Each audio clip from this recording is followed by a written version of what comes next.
Morning, George, Chris, Charlie Sisk here. I'm going to show you the method I've got here making a quick barrel change system to the Star Stock. We got a Remington Action. Now when you're looking at this in the video, I had to do the reverse type filming with my iPad here. This is a right-handed rifle. It looks like a left-handed one in the video, but don't pay any attention to that. That doesn't matter. It'll work the same on a right or left hand weapon. So, got a Remington Action with a Savage barrel nut. Now, a lot of people would think that is a sin worse than blasphemy of the Holy Ghost, which there is no forgiveness. But, Savage barrel nut system works really well on anything Remington, whether it be Ruger, Seiko, whatever system you want to put on, it works real well. So, what we're going to do is show you how to take this, to do this barrel switch. First, we're going to need some tools. In this video, got a little AR spanner wrench. This is not what we'd use in production. We'd use one about 3 times as heavy, but same concept would work. Got an 1 1/8" Proto 12-point, just a regular open-end box-end wrench. You wouldn't have to need this. You can make a tool much lighter weight, obviously, than this to work. And then the Action wrench. This is the one I use in the shop. Big heavy-duty thing that I made. Works real well. Far heavier than you need on something you'd sell to consumers, but it'll work for the video. All right, so I'm going to change this out. You need to take the bolt out. Make sure your weapon's not loaded. All those things.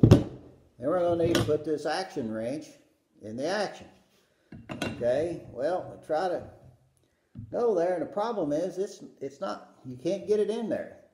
Buttstock's in the way. That's going to be a problem on just about everything if you're going to use a big Action wrench. And there's not a fix for that. If you have a folder, it will work on some, but some of the folding mechanisms back here are still in the way.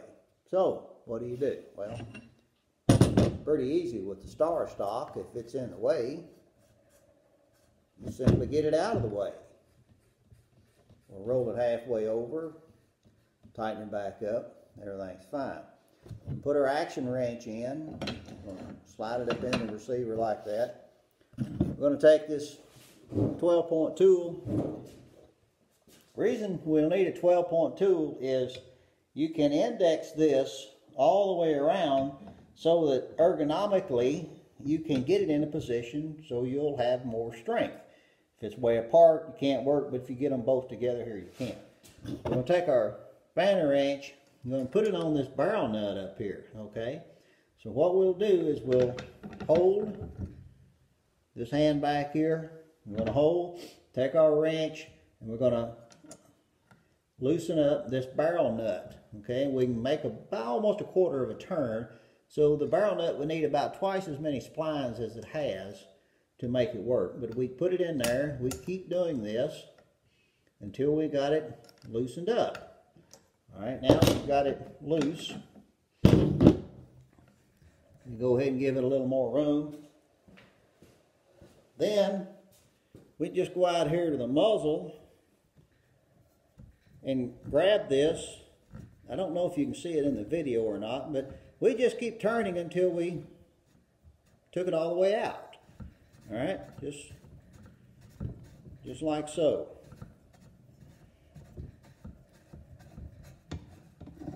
All right, so we see there that everything is off. So, and here's our recoil lug right here. So now we want to put it back together. So we have our recoil lug back down here. And if you were doing this on a Savage Action, the recoil lug would be held in place, or you could pin it, or if you have one that certainly has an integral recoil lug, like your Model 70s or some of those wouldn't even have that. But you're going to put it back down in here, and you're going to tighten it up. And when you were doing this for real, you would have the Action wrench out. You'd have the bolt stuck up in there with a Go headspace gauge, and you tighten it down against that. We're going to assume we've already done that step. So we'd put our Action wrench back in. All right. Now we're going to need to tighten the barrel nut up. Okay, but the problem is we need to be turning this direction. We need to turn counterclockwise from where I'm standing right now, and that's not going to work. So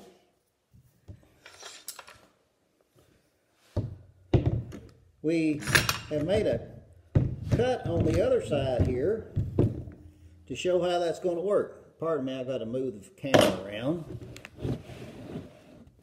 So we have the same cut on the other side. So we take our wrench, put on here, we've got room, we get in here, and we tighten it up as much as we need to.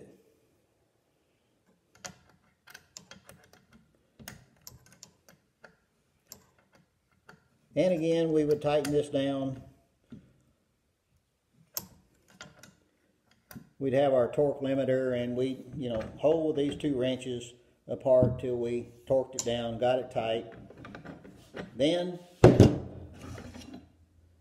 we would pull the bolt out, and we would be done. So, how long does that take? Well, I don't know. I forgot to start filming to set my timer up. So we're going to start all over here and do this again.